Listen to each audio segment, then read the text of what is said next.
Hi everyone, Dave here. Thanks for joining us for another episode of Legends of the Spire. I'm here in a rather overcast Leeds Park to introduce our latest episode, which is amazingly the 25th ex-Chesterfield player I've spoken to now. 26 if you include Bob Wilson and his appearances for Chesterfield boys. I never really thought it would go this far, but it has, and it's been great fun. So I will carry on doing it and find more players to talk to. On the podcast today is one of the most requested players I've had since the beginning. It's Dave Waller. Now Dave was with us in the late 80s, early 90s, scored an absolute hatful of goals for us before injury cruelly cut short his Football League career. He's now still a big Chesterfield fan and does a lot of the banqueting VIP stuff at the club as well, so a big common face around the town and around the club still. It was great to speak to him about his goal scoring feats and especially that goal against Halifax, which is very commonly remembered by the fans, and I can just watch it over and over and over again, as you can probably tell by the amount of times I've put it in the podcast. As always, we're at Spire Legends on Twitter and Legends of the Spire on Facebook, so do get in touch. We're also at legendsofthespire@outlook.com if you do have any questions or suggestions too. So here we are with another episode of Legends of the Spire with the amazing Dave Waller.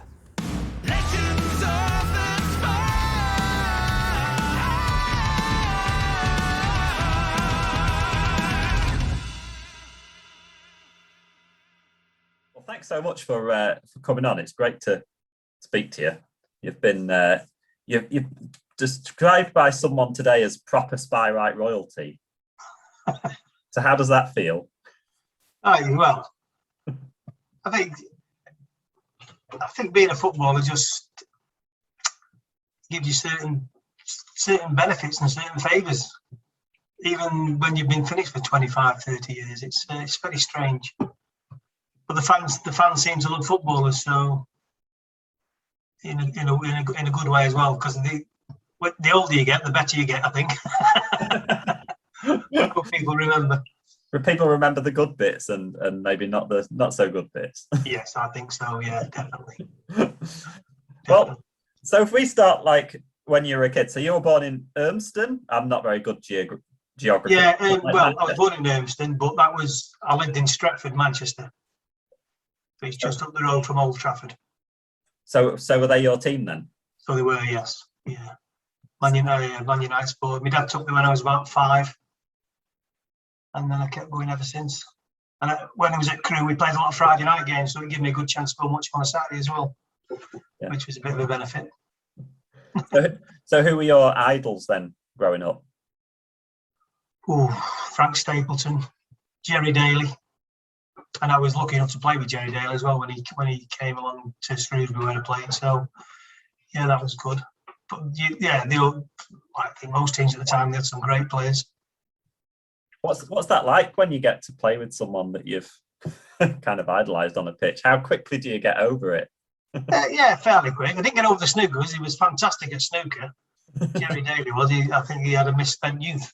But no, his just awareness and his touch control was absolutely fantastic. And he was good as well because he'd speak to you and you'd learn off him. So he was quite good. Yeah. And where were you? What position were you then? Were you always up front? When I was a kid, I played midfield, centre midfield. Although I had a week's trial at York City, and for some reason I said I was centre half. So when I went there for a week, and I played centre half, but I played centre half with Big Jim Ulton, who also used to play for Man United. So yeah, that was a very strange experience. Because I was 14. It's funny, isn't it, how those kind of trials happen sometimes. I've had a few players on that were like, oh yeah, I got chucked in at, right back or something when that wasn't really their natural position. Just kind of sink or swim, I suppose, isn't it, in times like that? Yeah, it is. I think when you're at school, though, I think if you're good, you want to be in the middle of the park so you get the ball a lot. But I played in the middle of the park a lot, even when I was at school, but I scored a lot of goals, so that's why I thought I ended up being centre forward. Yeah. And then yeah, so then you ended up at Crewe, didn't you? So was it 82 you signed professional, I think, something like that? Yes, 82. I went to Crewe in 80. I was playing at Preston Youth at the time. I was working on a farm and I was travelling up there and playing on a Saturday because obviously I'd passed my test so I could drive. But my sister played for Crewe Ladies, and her manager was the trainer at Crewe Reserves. And she was talking to me about him, and he just said, well, he can come and train with us twice a week, and then he can play for them on a Saturday. But I trained Tuesdays and Thursdays, and he said to me, are you liking it? I said, well, I am. I said, but he said, do you not want to stay? I said, well, I think I might as well sign for you than sign for Preston. I said, because I can train with you and play with you. Mm. And then it just took off from there, really. Yeah, and were there any ambitions to do anything else apart from football, or was that always kind of the thing you wanted to pursue? No, that was always the thing I wanted to pursue. Careers officer, when you're doing what you want to do, and I said I want to be a professional footballer, and he just says, "All right, you and 3 million other kids," he says. But I was one of the obviously 3 million lucky ones, yeah, as they say. And how quickly did you break through at Crewe and kind of start scoring goals?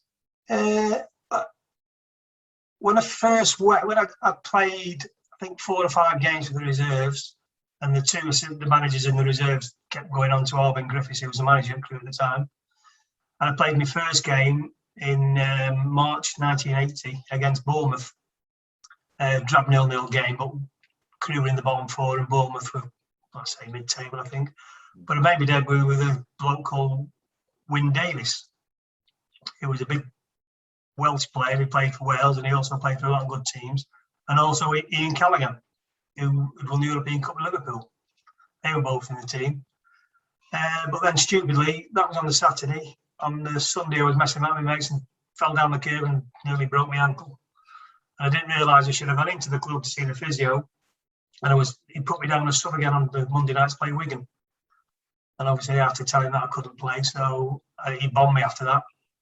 I didn't get back a chance then until the following October, the following season. It's a real ruthless business, isn't it, sometimes? Oh, definitely, yeah, because I was on non-contract, and I'd played probably 4 or 5 games under Alvin Griffiths, and he come to me on the Monday and said, I'm going to the board tonight. He said, I'm going to get you a contract. So I thought, oh, great. And then I'm sat in my bedroom at home, my dad come in, he said, have you heard the news? I said, what's that? He says, your manager's just resigned. So then you have to start all over again then with the next manager who came in. Yeah. And those kind of big kind of legendary players that you're playing with, when you're really young, were they really good kind of vehicles for advice and things like that in the changing room and around the training ground and stuff? Not in the early days, because Crewe struggled very much. They always had to apply for re-election. So the players there really are trying to look after themselves and just really try and win games. But and the other thing was, I got in the team in the 81, and with at the end of the year, because Peter Morris came in, all them players, bar Bob Scott, the captain, and me, everyone else had gone. There was a new set of players in. And then he left at the end of the season, and Dario Gradi came in, and there was only 3 of us left. He cleared everybody else out other than the captain, me, and another player. So it was very, very hard to get like communicating and getting friendly with different players, because they were just coming and going very, very quickly. And I suppose you end up going from being the young pro to being one of the longest serving players, don't you? Yeah, that's how quick it seemed to be. It was very it was just strange, because you're always thinking, cool, are you going to get the knife, really? Because he was very cutthroat in them days, going through players left, right, and centre. But obviously, when I got in the team, I didn't score for 10. I scored when I came back in the October against Rochdale. I scored. We drew 1-1. But then I went 10 games then without scoring a goal. But then from New Year's Day to the end of the season, I ended up with 17. So it ended up being quite a good back end of the season. And that was I think that was mainly down to the manager, Peter Morris, and a bloke called Sammy Chapman, his assistant. He worked on us every afternoon. That's what we did. We like footballers, when you get older, you get more time off. But in them days, we were starting at 9 and we were finishing at 6. Because they didn't worry about it, because they were only going up the road in a hotel. So they were just making sure that you got all the basics right, and you worked hard, and you got better and better. And I definitely got better and better. Is that just repetition on the training ground, then just finishing? Yes, yeah, definitely. Over and over and over again. He worked a lot on my touch. A lot. if you ever put your heels on the floor, you have to do 20 press-ups. So you'd be on your toes all the time. And after been doing that for a couple of hours, it was very hard to stay on your toes, let me tell you. I bet. I'm just thinking if that was me, how much energy I'd actually have when a game came around. Where do you find the extra energy when you've been training that much? Yeah. Well, he used to go easy on a Friday. We didn't do much on a Friday. And you scored a lot of goals at Crewe, didn't you? So you were there from 80 until about 86. Were you there? And it was I had 4 seasons in the team, full seasons. I had that one game in one season at virtually near the end. And they ended up with 68 goals. Yeah, I was leading goal scorer every year. I would say disappointing. I got 17, then I got 2 16s after season. Then I ended up the season I left, ended up with 18, which was my best season. But then I moved on. Yeah, and describe us as a player for us in terms of what you were like and what you like to do on the pitch and what your strengths were. I think the older I got, I was always good at coming to collect the ball, but I was good at that. People who say you could ghost in around the back and no one ever seen you and you score your goals that way. Because I always thought you might have gone there 8 times out of 10, but the 2 times you didn't go, the ball went there. So you had to go 10 out of 10, and out of them 10 times, you'd probably get 2 chances. And then you obviously had to stick them away. But I think a lot of centre forwards get the knack that they know where the ball is going to go before the centre half knows where the ball's going to go. And you only need half a touch and boom, it's in the back of the net. So I thought I was good at holding the ball up, bringing other people into play. So it was very enjoyable. Do you find when, like you're saying, you have to do something 10 times exactly the same sometimes to get a goal from it?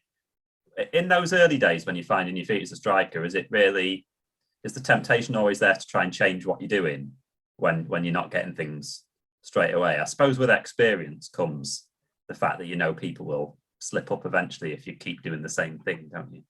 Oh yeah, because when I was at Crewe, we had a back 4, 2 massive muscly centre halves and 2 quick fast right backs, and all week we could do tackle against defence. We never scored, and it was worse than a Saturday game because they would kick lumps out of you. Our back 4 would kick lumps out of you all week, and then obviously on the Saturday you were protected a bit more by the ref, so it was a little bit easier playing on a Saturday than it was training. Which is it's strange because I don't know. Obviously you don't want to get injured, but the gaffer would just let everything just flow and just keep going, because he knew you'd be better on a Saturday than what the other team would be. Yeah. Did you ever fight back on training with things like that? Did you ever dare? No. There were a centre half captain called Bob Scott. You didn't mess with Bob. Definitely not. No. You learned the lesson without a shadow of a doubt. So then you went to Shrewsbury. So we're in 86, aren't we now? And it was 20 grand, I think, wasn't it? Yeah, it was. It was funny because I was away in Tunisia at the time. I was away with another lad from Crewe and his wife, and my girlfriend, obviously now my wife. And she rang home and she said, "Oh, my mum said Crewe have been trying to get hold of you. There's 2 teams in for you." So when we come back, I went to meet Chick Bates at Shrewsbury and Ray Mathias from Wigan Athletic. And if Wigan would have got promoted, Derby County had 4 games left at the end of the season for some strange reason, and Wigan got promoted as such. But the games they won, they knocked Wigan off the top, well, knocked them out of the top 4. So I wanted to play higher football, so I was going from Crewe at the 4th division to Shrewsbury at the 2nd. So I thought I opted for Shrewsbury. Yeah, and it's kind of fair to say it didn't kind of go to plan, did it? At Shrewsbury, I think you only played. What was it, about 11 games? It was. I played 13 times. I scored 6 goals, which is still a good average. But I think the managers, I don't know. It all seemed to go downhill after we played Crewe away. We played Crewe away in the cup, and I scored the first, and we won 4-1 that night. But then after that, things changed. So whether or not my old manager at Crewe had said something to me, I don't know. But he used to have me in every afternoon running and this, that, and the other, and it was just ending on a sour note. So I thought the easiest thing to do was just to get out as quick as possible. Yeah, and then yeah. So then I suppose it comes to signing for Chesterfield, doesn't it? So what was it? £3,000 something? £3,000 and 2 bags of crisps, I think. Who had the crisps? Kevin Randall. wonder what flavour they were. Do you not know the flavour, do you? No. But yeah, it was funny. I went over there on a Thursday night. Or was it a Wednesday? No, it would have been a Wednesday night because it was deadline day on Thursday. For something like the 23rd of March. And I kept thinking, should I sign, should I not sign, should I leave it and come back the following day? Because I know John Rudge at Paul Bear wanted to sign me as well. Now, if he had said to me, don't bother going to Chesterfield, just come straight to sign for me tomorrow, I'd have done that. But he didn't. So I went to see John and Kevin. And I must have spent 4.5, 5 hours in the boardroom. They sent out for Kentucky Fried Chicken down the hill. And I was back at Bartwood Saltergate. And about 1:15, 1 o'clock in the morning, I signed. And then drove back to Shrewsbury. Yeah. And came back on the Monday. Was it just the chance to play and? Oh yeah, well yeah, it wasn't motivation. But I came in the March and I had a little niggle on my knee, and John Duncan said, "Look, I'm not bothered about this season. We'll survive. I want you ready for next season." Mm-hmm. So I just trained every day, played a lot of red tennis, worked on my touch a lot, and then was ready for the start of the next season.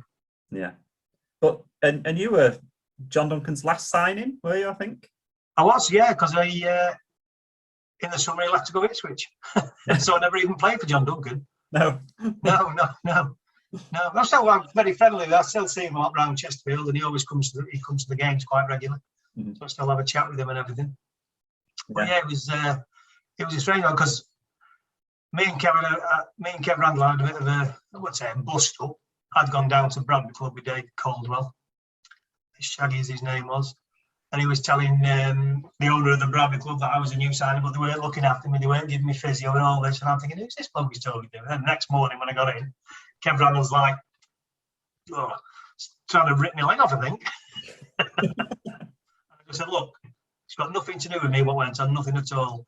And then obviously when Kev got to be the manager, I'd gone to the Player of the Year, I was stood in the toilet with him and he says to me, bygones be bygones, we'll start from scratch. Are you all right? And we shook hands and that was it. We were fine. So yeah, everything worked out well. Was that a bit of a relief? Was there any point was there a point where you thought, I might have to move on again and away? No, I don't know. Depending how the start of the season would have gone, really. If he wouldn't have been speaking, then it would have been a difficult thing. But no, Kev Randall was absolutely fantastic with me. No, I didn't have a problem at all. Yeah. And obviously he was a centre forward, so it was good. Yeah. And then what's it like when you've got a manager that plays the same position? I've always wondered this.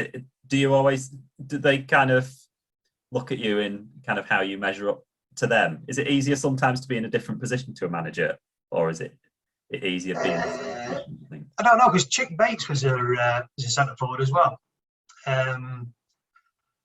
Probably not as good as Randall, but I think when you start managing teams, I don't think they really worry about the centre forwards. I think they're more concerned about not conceding goals. Mm. I think as long as the goals are going in at the other end, they don't judge themselves, or they don't judge us on how they played and how we played. But he was just let you get on with it. Yeah. And then when Archie came in, it was a bit different because we worked on more patterns of play, and we worked a lot on free kicks and corners, where I scored a lot of goals off corners. So, and he was a centre half. So yeah, I think each manager who comes in, the more concerned with making sure they've got a good defence and in the right positions, and they're not conceding goals. An own goal by Gary Mills gave Chesterfield the lead. Dave Waller then added a second for Chesterfield. And then the second own goal of the afternoon. Dean Yates put through his own net, completing an unhappy afternoon for him. A booking in the game means he'll now be suspended for 2 matches. Final score, Chesterfield 3, Notts County 0. I think your debut was against Preston, but your first goal was was it the Littlewoods Cup or something like that, I think? I know, because I'd scored a couple in the friendlies pre-season. We played Man United. Mm-hmm. I scored 2 in that game in the pre-season friendlies. But we played well at Preston. Andy Taylor scored the winner that day. We were the first team to win on their AstroTurf, which was a terrible pitch. As it showed 2 years later when we got beat 5-0 by them, because obviously they were used to it by then. But the same, when the Philly first game went on, we were just like them. They weren't used to it, neither were we. Mm. But Yeah, I think it might. I don't know if it was. I know I scored in one round of the thing against Birmingham City away, but can't remember whether we scored. I scored because I know Dave Caldwell scored in that game. He fisted it in at the near post when I crossed it in,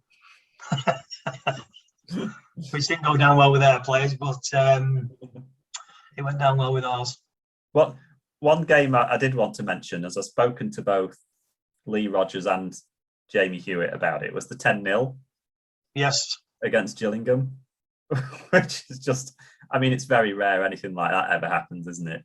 I never had so many phone calls on a Sunday morning as that Sunday morning, let me tell you. It was a strange day because we hadn't conceded a goal.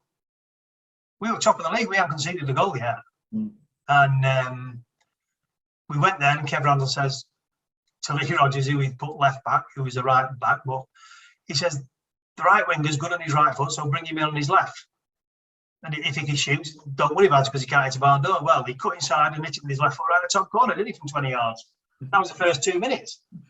So that didn't go down too good. And then, obviously, they'd won the week before as well, 8-1. They beat Southend United. And it just slowly, gradually got. I think we hit the bar. I hit the bar once, and someone else hit the bar. We could have gone in 5-2 down at half time. We could have gone in, but we were 5-0 down. But Jim Brown had pulled his hamstring, and he couldn't move, Jim. And so I played in goal in a couple of games in Crewe's first team when the goalie got injured, and Jamie had played in goal. So one of us would have gone in goal. We wouldn't have lost 10-0. Without a doubt, we wouldn't have lost 10-0 because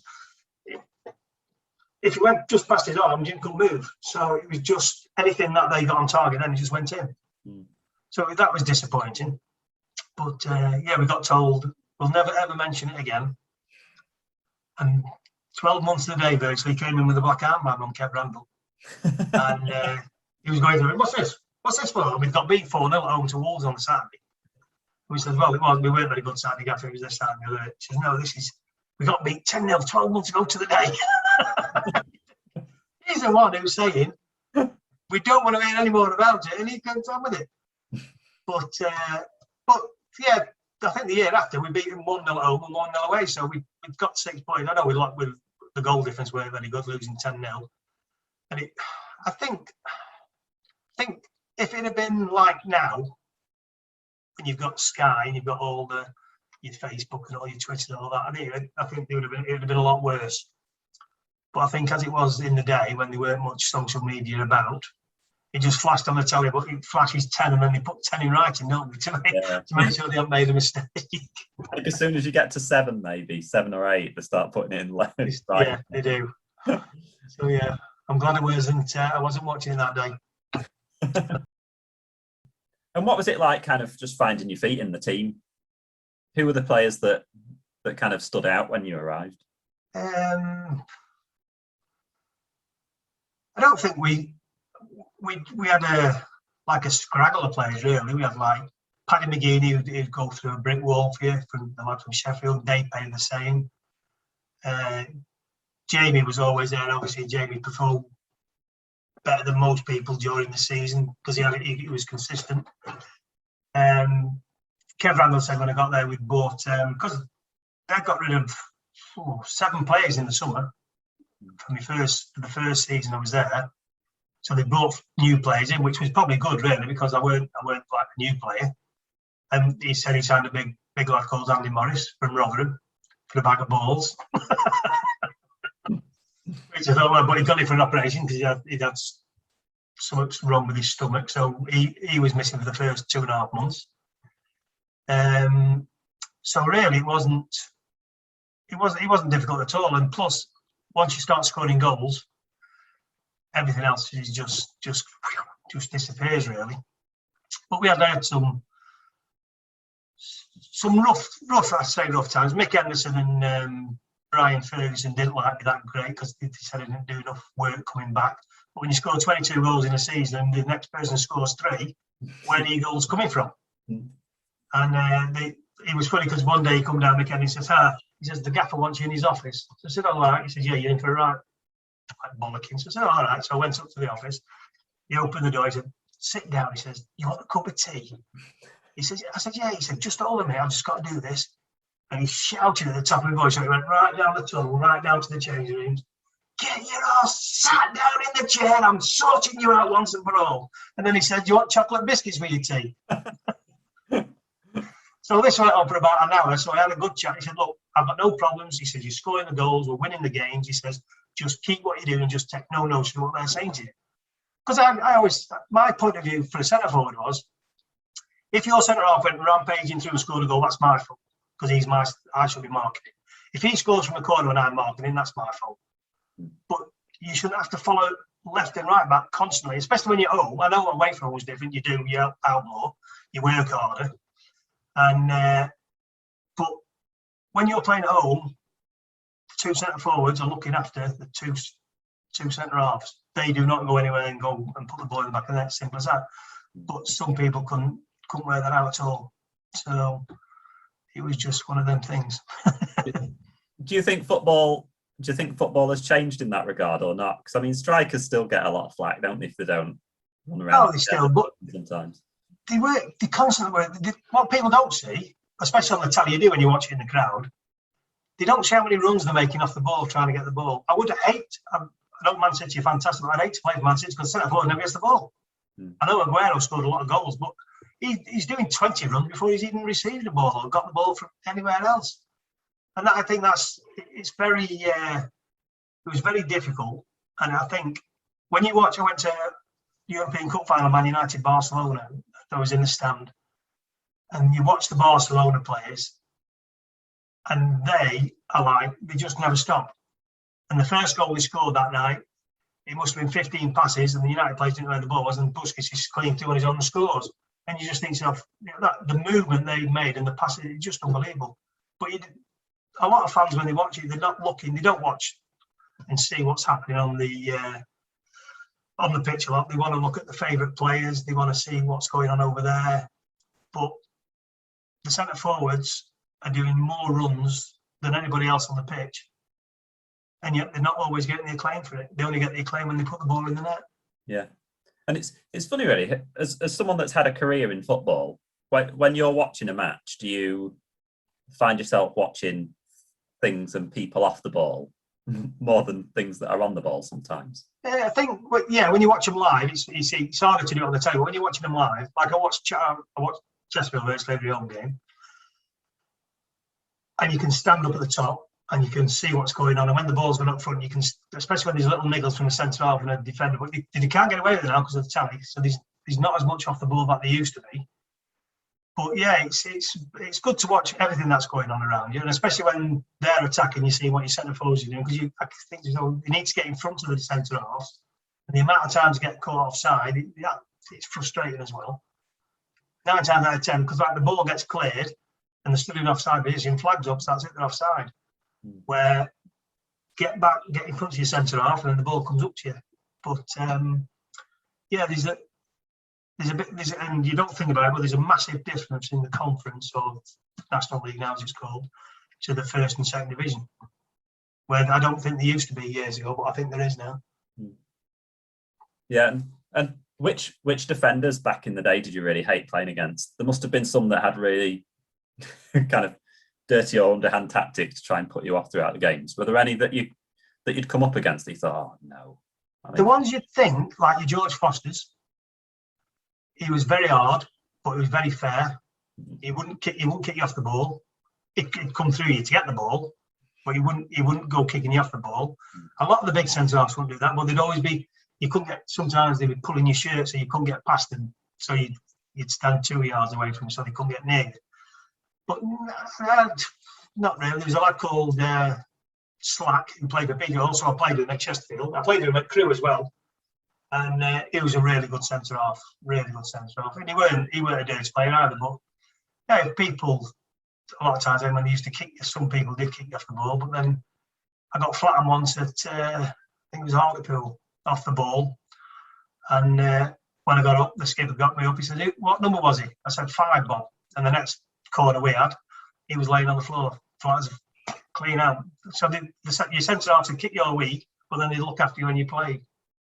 So but I didn't really, with the centre halves, I didn't really have any issues with any of them, really. Yeah. And your first season with Chesterfield, first full season, I think was it 19 goals, I think?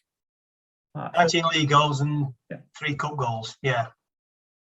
Yeah, so you had a hat-trick as well against, was it Rotherham? Rotherham United, yeah. That didn't start well, we were 2 down. Yeah. 2-0 down, yeah. I don't often. I've got all the photographs, because obviously when you play up front, you've got the bloke behind the goal all the time, he's constantly taking photos, but Alan Rowe used to take our photos years ago. We used to run out of film last 5 minutes. So if you scored in the last 5 minutes, you've never seen them photos. But no, it was 2-0 down, and I scored, I think, probably about 38, 40 minutes, make it 2-1. And then I scored a freak goal to make it 2-2, where the goalie come running out and I hit it miles in the air, and it had a bit of spin on it. When it bounced up and into the top of the roof of the net to 2-2. And then the third one, I went round the keeper and made it 3-2. So that was a very enjoyable game, especially with a win as well. Yeah. How many hat-tricks did you get in your career? I only got 2. I got 1 against Rotherham and scored 1 for Crewe against Queen's Park Rangers in the the old Rumbelows Cup it was then. But we'd lost. They played an artificial pitch as well, and you couldn't put the ball on the centre, but it just rolled off. That's a bit of chewing gum to keep the ball on the circle. And our gaffer says to us, first 10 minutes, keep it tight. Well, they kicked off and boom, boom, boom, 1-0 down. That didn't start well. We made it 1-1, but then we ended up losing 8-1. And then on the return leg at our place, we beat them 3-0. But they had some good players. Good players. Rhoda. Those artificial pitches, obviously, it's something Chesterfield have to get used to a bit now, isn't it?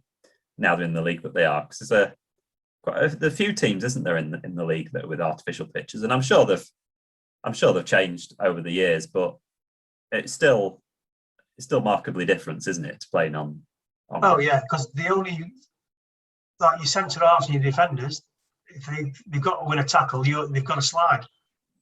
Where if you're the centre forward, the only time you're going to slide is if you're in the 6-yard box to put the ball in the net. But they are better because it's like what do you call it, G4 or G Summit. But it is like grass. If you look at Chesterfield's pitch, most of I think 75% is false grass now, especially in the boxes, isn't it? Yeah. It's because I think now it's softer underneath. Where after you played on the artificial pitch, for Sunday, Monday, you struggle to move. Your hips, your ankles, your knees, everything ached because there's just no give in the ground. Because they were just built.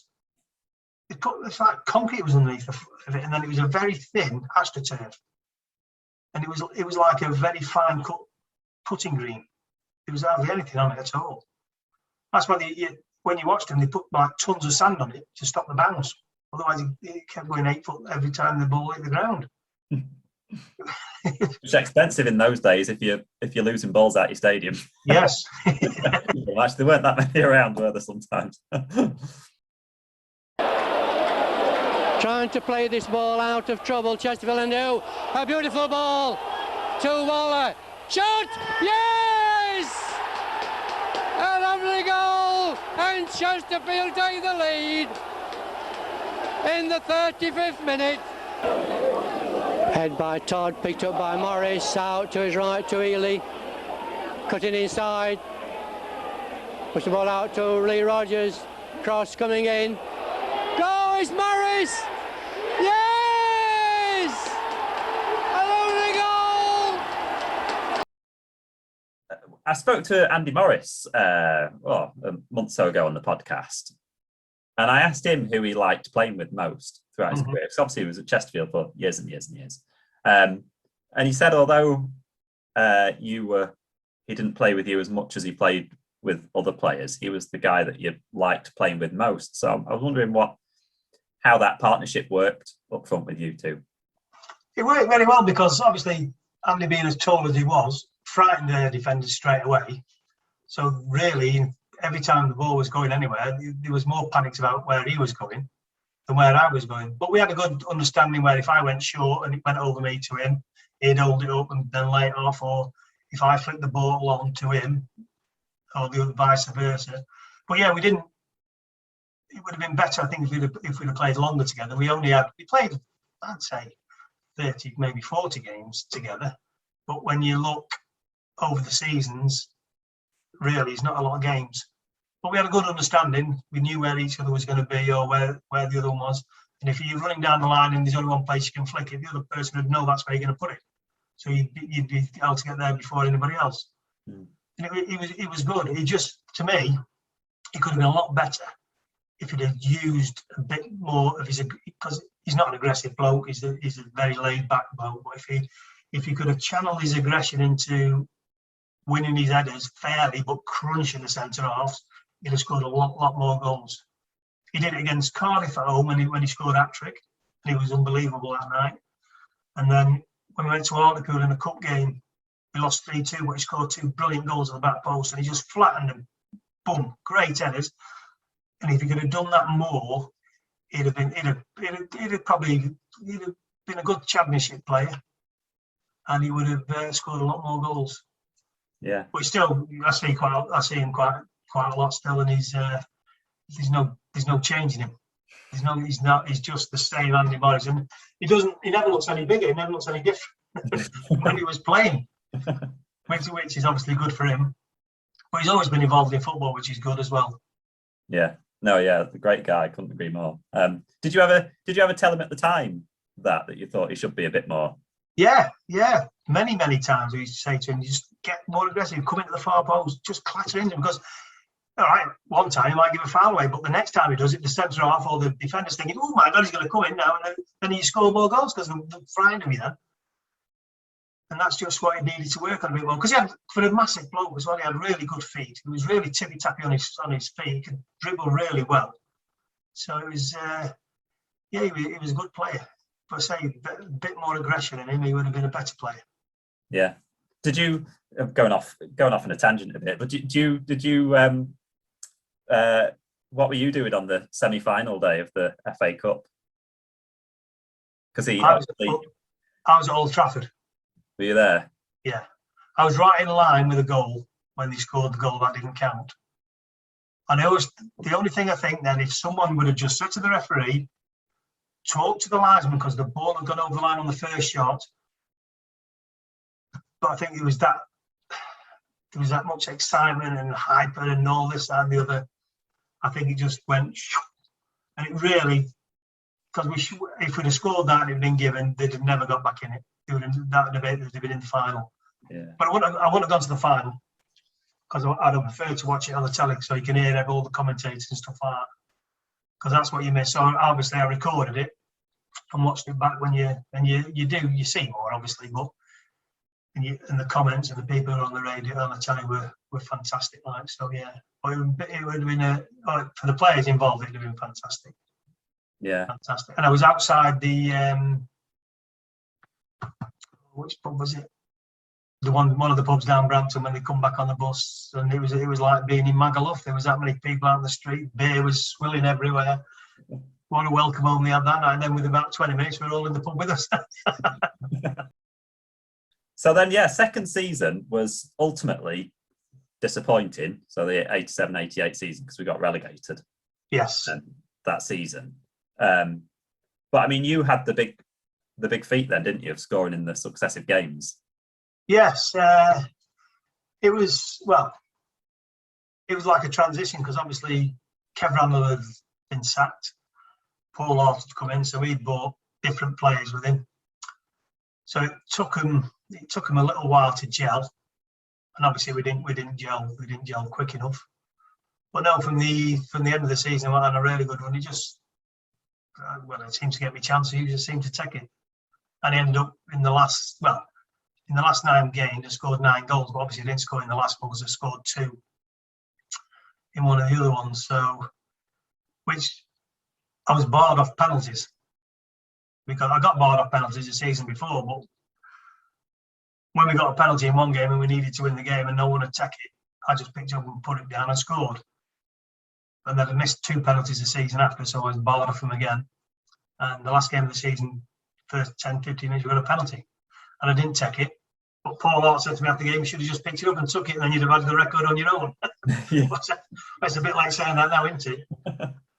So it's very difficult to. It was difficult to take it, and I think scoring eight on the trot, you're not just scoring 8 goals on the trot at home, you scored them away from home as well, which was good. So yeah, one of them was against George Wood at Cardiff. He was playing in goal for Cardiff at the time. But we had a great midfielder at the time as well, Kevin Arnott. He was a superb midfield player. Obviously, his legs were going a bit when he was with us, but his quality of passing and his vision was unbelievable. So it was really a pleasure playing with him. But yeah, the goals just seemed to flow. Yeah. I scored at Mansfield when we lost, but we lost 3-1, which obviously was disappointing for the fans that day. I was going to say, if I was going to challenge you and get you to name all 8 clubs that you scored against, could you do it? Well, it's funny, I've got a programme here. I scored Swansea.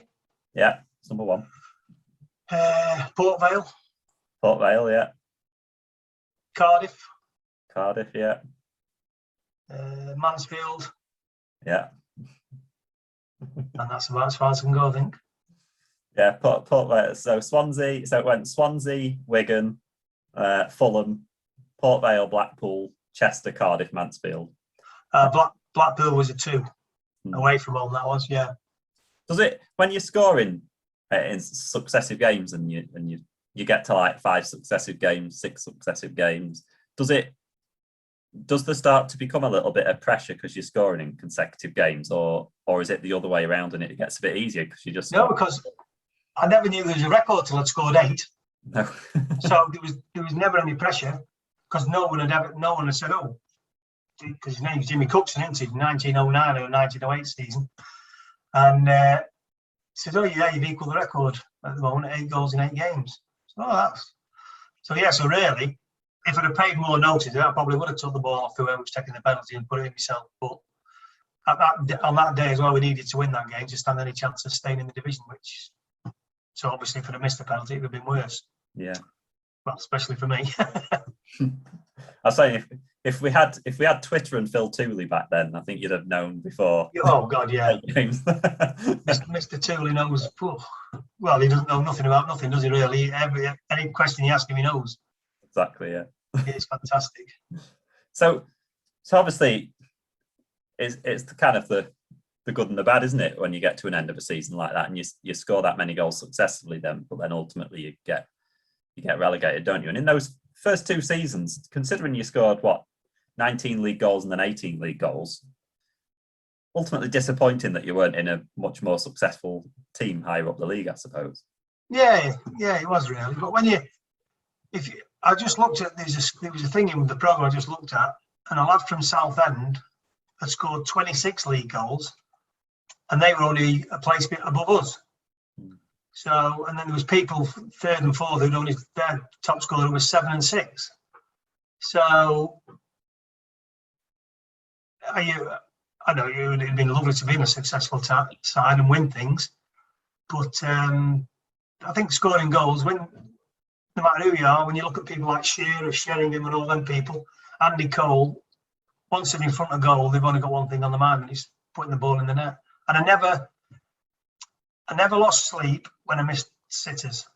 Never even thought, give it a second thought. But when I scored goals, I lay awake for hours thinking, well, why was I there? Why did I put it there? Why was that? And it's a strange feeling because you want to make yourself better, but when you keep scoring, you just keep thinking, well, why? And then when you miss it, you don't even worry about it. You think, well, I'll get another chance, another one will come along. When you're a centre forward, that's all you think about. The next one, you've got to take the next one. When you're on the pitch, though. Yeah, and you were really consistent throughout your career, scoring goals. Is there any secret to that? No, I don't think. No, I used to score quite a few from back passes when the goalie could pick it up, and then obviously when they changed the rule, I thought, oh, that might. But they still tried to pass it back to the keeper, so you still nip in. I think it was just. I kept myself moving when I was in the box as well, because if you're moving and the ball's coming to you, it's easy to think of it. If you're just stood on your toes, like your centre arse, then it's 50-50 who's going to get there first. But if you're moving, it's like 85-15 that you're going to get there before anybody else. Yeah. So it was just, I got a knack. Even in training, I scored goal after, even 5-a-side, I just scored goal after goal after goal. because that's all I did. I didn't. In 5-side, we played in netball hockey goals. Even though you still had a goalie in, but the balls used to fly in left, right, and centre. Yeah. It just something if you enjoy doing, you just want to do it more. The season after, the match everyone wants to talk about is Halifax, because of that goal. Was that? Well, I suppose the good way to start it is just describe that game and what happened, and your winning goal that match. Well, it was a windy, rainy night against Halifax. Kev Arnott scored a fantastic free kick to put us 1-0 up. And then we just shot ourselves in the foot. It was like the defence had never played together before. They could have been 6-1 up at half time with that. There was one lad clean through, and all I had to do was square it, and he went on his own and missed it, put it in the side netting. We got a bit of a roasting at half time, but he kept saying, just when you get your chances, take your chances. I scored off a corner, flick on and got in the back post and scored. And then we got a penalty that was never a penalty. And everyone was like, the ref blew up, he thought, goal kick, and put it to the spot. So we Bringun equalised. Again, the header from Bramwell has won so many headers tonight. Ryan holds it, wide to Hewitt, sweeps it wide to Waller. Can he keep it in? Does superbly. Oh, magnificent play by Dave Waller. He tries to kill the goalkeeper. No! Oh, you dream about finishes like that to a match. You dream about goals like that. Poor Halifax Town. They murdered Chesterfield in the first half. Murdered them. 3-1 up. And Dave Waller scored an unbelievable goal. Unbelievable goal. And it's pulled some miracle out of the fire for Chesterfield. Absolutely unbelievable shot with his right foot. And it's Chesterfield 4, Halifax Town 3. And then the goal come about, John Ryan had hit a shot, and his was more in the top corner than mine was, by a good 5, 6, probably about 4 foot. And the goalie made a hell of a save, and he went for a corner, and after following the corner, when they ended it out, he went to Jamie, who I did shout, and he passed it wide and had to slide to keep it in, and then went past the players. I didn't hit it as well as I wanted to do because I didn't get it high enough, and I thought he'd save it, but he didn't. He's complete. I don't know. I think thought it was high, and he was trying to push it around the bar, and he completely. You can tell by the look of the centre half. I think he used to play for Chesterfield, John. I can't think what his second name was. And he was distraught because he knew the guy thought. And I watch it now on the video, and it still looks a great goal, but I always think he definitely should have saved it. And John Ryan said to me, he says, I put it in the top corner, you put it halfway up the goal and he misses it. But that got us out of jail that year. But we had a great team. We had like Carlin Plummer, Bringun, John Ryan, Nigel Hart, Tony Bryan, Mick Leonard in goal, and we had some really, really good players. Eddie Shaw was an unsung hero. Bob Bloom, that season, or the season before, I think he went, when Bob Bloomer left, the midfield, and because he used to punish teams, they never had 5 minutes on the ball when he was there, Bob. And he was another underrated player, Bob Bloomer. He was a fantastic player, great engine. He used to remember the Tough of the Track, out the Roy the Rovers comic. But he tackled everything that moved. And it was just, he left, and the midfield, it took a long time to get back to know. And obviously, Eddie Shaw come in for him. He was another good player. But we went to Southend and beat them 2-0 down there. And we went third in the league. But we never won then until the last game of the season. And that was because we should have gone straight up that year. I don't know, some obviously went pear-shaped. We stopped winning games. People must have been low on confidence. And then we were lucky because the second to last game, we were playing Scunthorpe at home. I got up about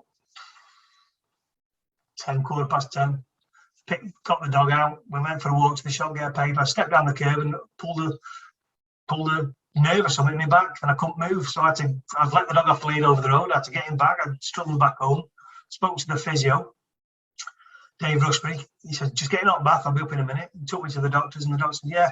He says, "You've got a spasm in your back. It'll be all right in 2 days." I said, "What about tonight?" He says, "He's got no chance." So I didn't play against Scunthorpe when Stevie Boy played up front. He scored that night in a 1-1 draw. And then we beat Grimsby 2-0 on the Saturday. And that 2-0 win just got us on goal difference above Carlisle to get in the 7th place. Mm. So we were lucky in the end, but we should have gone up with either 2nd or 3rd place that season. Yeah. And and like that's obviously that season we ended up going to the final, didn't we? Yeah. Against Cambridge. Were you, and like you said, you'd missed that game and you were a substitute, weren't you, for the playoff final? I played the last game against Grimsby, but that's when he injured my knee. Yeah. So yeah, I was sub at home, didn't come on, which I thought was good because it weren't right. And then I came on for 15 minutes at Stockport. But Paul Hart had said, we went to Hartlepool. I'd been out for, 6 weeks. I think I pulled my hamstring at Chatsworth House, jumping off logs at Chatsworth House. Paul Hart said, "Let's go in now." And Chris McRae said, "Look, one more run, we'll just jump off these logs." And I jumped off and my hamstring went. And he said then, we went to Hartlepool, we lost 3-1, I scored after 8 minutes. And he said he'd never change a winning team. So obviously when they won at Stockport, he kept the same team at Wembley. But then, just like when he said I should have took the penalty, he said I should have played. He should have played me. He apologised, but he said, "Look, you can't. You make your decisions. You can't decide afterwards that you've made the wrong decision. You stick by what you've done." And it was just unfortunate. Yeah. But that was when you're a kid. You want to play at Wembley. It's the only time you see it on the telly at FA Cup. And I did get to play at Wembley, so at least it was a bit of a bonus. Yeah. Were you carrying that injury going into the Wembley match then? Yes, yeah. But the strange thing was, during the summer, didn't have any problems with it. I did loads of running. I was up round, I lived quite near Lincoln Woods and around the reservoirs, and I was round them regular. And I trained first 3 weeks, no problem, everything was fine. And then we went to Chef Wednesday, and Centre Arch was coming around the ball, dropped his shoulder, and I put my foot down, and boom, it went again. So then after that, I spent about 5 or 6 weeks at Lilleshall. And then the bloke comes to us on Monday morning. He says to us, "Right, you get past me, you can go back and play." And he had 10 cones in a line. And when I got to the 10th, then I snapped my foot down to push back off, I snapped my cruciate, and my lateral, and fractured my kneecap all in one go. Agony. I've never felt it was like a rod of iron going up your kneecap. So, and then I had to wait. That was on the Monday, so I couldn't drive back. I had to wait till Friday to go back. And then I had to wait, that was in the September. I had to wait till the October for the operation. Yeah. But I never recovered as I would. I could never bend my leg fully after that. So it was a no-go. Yeah. If we just go back to Wembley for a minute, like what was just that whole experience like? Must have been. Well, we went early on the Friday, and then the following day there was another bus for all the wives and girlfriends, and we got to where we were staying at Bisham Abbey. We had a good night, and then driving up to Wembley in the coach, and all the fans and all the flags flying, and it's great because you just drive in. You don't get outside like everywhere else. You're in and the doors are shut. Yeah. But walking into the change rooms, and obviously it's all been demolished now because they've got the new one, but I should imagine the change rooms are very similar. Massive changing rooms, going onto the pitch, looking at the crowd. I was a bit disappointed in the pitch because it was very, very firm, and plus it was about 80 degrees inside Wembley itself that day. It was absolutely roasting. But yeah, the fans were fantastic. It was a great day. It was just a pity we couldn't get the win. Yeah, I mean it is ultimately you want to go to Wembley and win, don't you? But you can, I suppose, you can look back after a while, after you kind of, and maybe in some ways you never quite get over losing at Wembley, but I imagine there's a big part of you that can look back on it with massive fondness and as a great experience. Oh yeah, without a doubt, great experience. But all the lads, I was disappointed that I weren't starting, but it was disappointing for the players who weren't even in the squad, because everyone was fit, and we had about 18, 19 players, and there was only one sub in them days, and there was 7 or 8 players not even involved, and it must have been disappointing for them as well. Obviously, at least I did manage to get on the pitch that day, but for the fans to go there for the first time as well was absolutely brilliant. And I would say it's just a shame. We had a really good night in the hotel that night, even though we'd lost. We had a really good night in there with everybody. I think a few fans got in as well into the rooms we were in, and we had a great night. Calvin was on karaoke all night singing all his songs. We had a really good night. But then obviously the reality check. Then when you're coming back down the motorway after you've lost, it's obviously not good. Not as good as it could have been. Yeah. When I spoke to Lee Rogers, I asked him if he could still watch Homes Under the Hammer and see Dion Dudley's face, and he can. So, just switch it off and he's on. It's always an acid test of if you can still watch Homes Under the Hammer or not. Yeah. Yeah, and then you kind of touched upon that injury. So, I mean, you'd scored. I mean, in 3 seasons, you'd scored 19 and then 18 and then 16 league goals. Like that. And I think so all in all, it was because I take it the other way. I scored 22, 22 and 18. Yeah. With the cup goals. I scored, that was obviously the last one, but that was 135 goals altogether, because I scored my 100th goal down at Exeter when I was at Chesterfield, and got a nice 100 club tie off Norton Lee, which was very nice. So yeah, it was. I think that season when I scored 18, we were a better team, and yet we struggled. But we had more players scoring more goals, because Andy scored so many that season. I don't know how many. Calvin Plummer scored double figures. So we scored a lot of goals, but we struggled to get to where we wanted to be. But the team was, from when I first went, the team was like 10 times better. 10 times better. But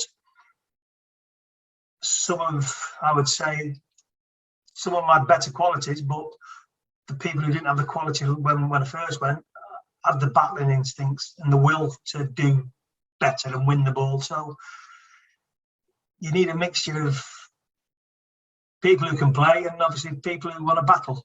And that's why I think we lost our way when we lost Bob Bloomer. Without a doubt. Yeah, and I think you were like, what were you, like 27 when you had the injury, something like? Yeah, 26, and I retired at 27. Yeah.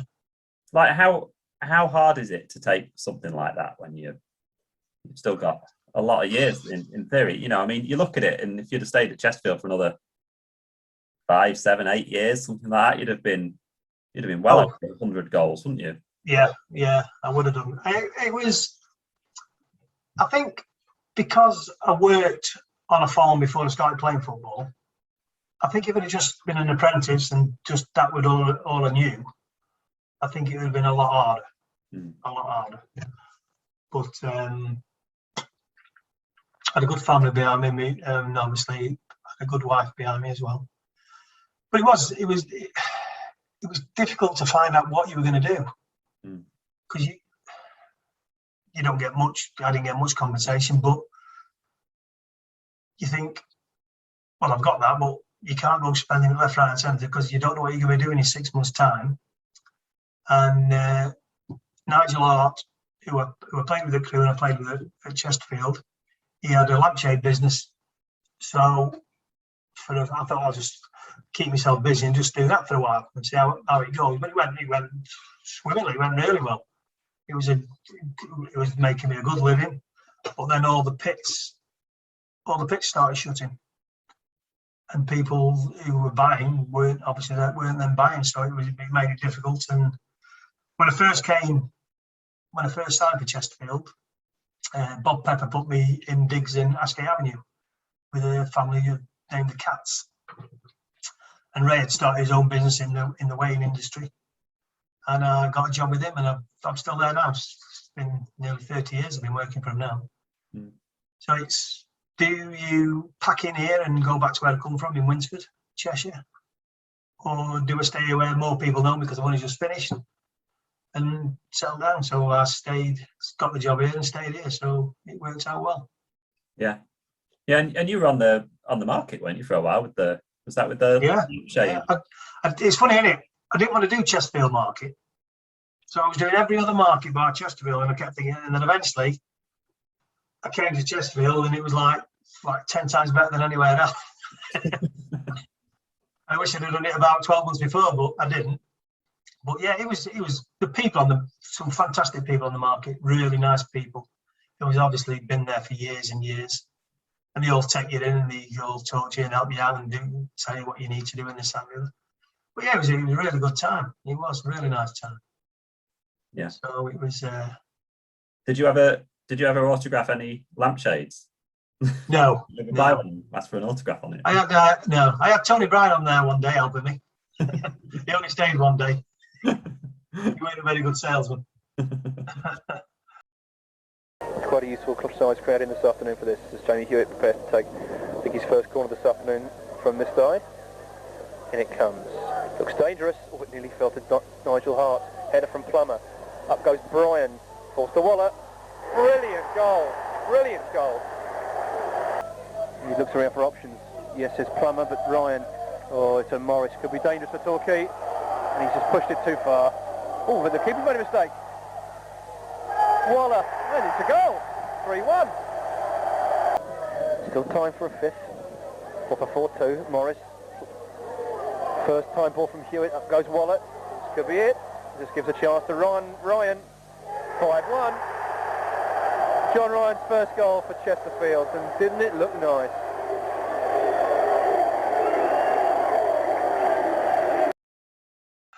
And you ended up kind of doing quite a bit of non-league as well, didn't you? Yeah, because obviously Peter Morris, who was at Kettering, who took me there, he was my manager at Crewe, and Ernie was at Kettering, assistant manager anymore. So I went there. I had the best FA Cup run I'd ever had. We got through to, I can't think it was the 4th or the 5th round, and we lost at Blackburn Rovers. Kenny Dalglish was the manager. They had Shearer up front, Tim Sherwood in the middle, Flowers in goal, Colin Hendry at the back. They had a fantastic team. I think we lost 3-1, I think, or 3-0. But that was a really good day because it was a full house. And then I stayed there till the end of the season, and then I went to player manager at Glasgow, just on the way to Mansfield. 2 years as assistant manager, player coach, and 1 year as manager. We won the league and cup double, the Central Midlands League, which was good. And it was good because it was only a little club. There was nothing massive about it. It was just, they had a little committee. It was a lovely family-run club. And it's just a couple of friends I know now have just started back up again and got back in a league. So I'll be paying a few visits up there next season. And then I went to Matlock Town under Imre Varadi, but he never played me. I don't know why. So I just went to see him one day. I said, look, I'm leaving, I'm going. And then went back to Winsford United, where I played when I was 14 at school in Winsford. I played and won the Cheshire Senior Cup with him, which was well, I was only 15 at the time. But yeah, it was really good. So I went back there. And then from there, I went to Congleton Town. And then I think I'd be about 36, I think, when I played my last game and hung my boots eventually. So you now watch a fair bit of Chesterfield, don't you? I do. I work upstairs on the mic, or I did do. I don't know if it'll be carrying on with all the pandemic and everything that's gone on. Yeah, I've done 2 seasons up there. So it's now I watch the game, talk to the people who come in and have a meal, and run a quiz with Deborah, and And then say when whoever gets man of the match, have a little chat with them after the game and do a presentation. So yeah, and I can obviously stand upstairs. I don't go out very much. I just stand up in the window and watch the games, mainly because it's really freezing when you go outside. Obviously, I don't take a coat. I have to wear a shirt and tie again. Looking at a James Rowe team, like you in your prime, do you think you'd fit into his team? I think so. The way he plays, but I'd like someone up front, definitely. You'd want Tom Denton next year. Tom Denton or Andy Morris. Yeah, someone take a bit of pressure off you. and like last couple of questions. So I wondered if there was any games from your career or any moments in your career that stand out for you that we've not mentioned. Sunderland away when they had a full house crowd of 30,000. They were top of the league. We were probably fifth from bottom, I think we were. I scored 2 that night. Pity they weren't at the Roker end, but they were at the other end. And the first one I scored, I ran to where our fans were, and there's only a few in there because something wrong with the trains. And the referee says, "Christ, do us a favour. If you score again, don't go over to your fans. You're going to cause a riot." Anyway, 5 minutes later, I scored again and did exactly the same thing. I said, "Referee said, you can't stop you can't celebrating with your fans, surely." We ended up losing that game 3-2, but it was a great night, that was. It was funny night, that was, because on the way back, Norton Lee gave me £40 and said to get all the players some tea in the motorway cafe on the way back. So I said to the woman, I said, "That's £40. I says, when it's gone, it's gone. So you don't serve anyone else." And we were getting sandwich and chips and things. And anyway, it ran out by about 3 to go. And when I got back on the bus, he says, "Have you got me change?" So I give him his change in about 3p and I give him his receipt. "Thank you very much, Mr. Lee." Oh dear, he was funny. I mean, it's great that we've got so much footage of old matches and things on YouTube, so we can revisit them. Because I was watching that Halifax game earlier on, and it's just brilliant. And one thing I wanted to ask was when Akwasi Asante scored that goal against Barnet, where he kind of did something similar to you in terms of saving it from going out and kind of curling it in. All right, he was a bit closer to goal.